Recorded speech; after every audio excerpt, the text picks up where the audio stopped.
একটা রাজনৈতিক দল নির্বাচন হওয়ার আগে তারা নিজেরা দাবি করছে তারা ক্ষমতায় চলে আসছে। এতগুলো মানুষকে জীবন দিয়েছে এভাবে আগের মতো ইঞ্জিনিয়ারিং করে মেকানিজম করে ক্ষমতা চলে আসার জন্য। আপনারা ভুল করছেন। ডাকসু জাকসু রাকসু চাকসু আপনারা তো দেখেছেন বাংলাদেশের তরুণরা কাদের পক্ষে নিয়েছে।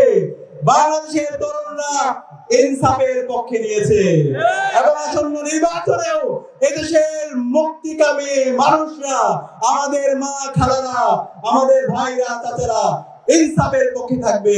ইনশাআল্লাহ ইনসাফের বিজয় হবে।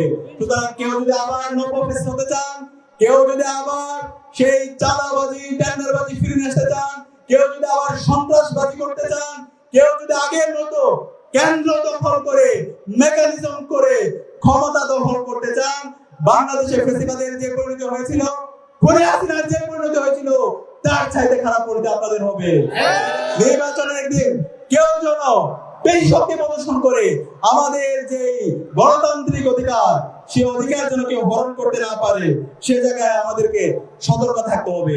এবং একই সাথে আমরা দেখতে পাচ্ছি আজকে ফ্যাসিস্ট খুনি হাসিনাকে দায় মুক্তি দেওয়ার জন্য বিভিন্ন পক্ষ চেষ্টা করছে। খুনি হাসিনার এই রাজনীতি বাংলাদেশে আর কখনো হবে না। ফ্যাসিস্ট আওয়ামী লীগের রাজনীতি আর কখনো হবে না। বাংলাদেশে ইতিমধ্যে রায় এসেছে, খুনি হাসিনার ফাঁসির রায় এসেছে। খুব দ্রুত সময়ের মধ্যে এই খুনি হাসিনাকে ভারত থেকে বাংলাদেশে নিয়ে এসে তাকে ফাঁসির কাস্টে ঝোলাতে হবে ইনশাআল্লাহ।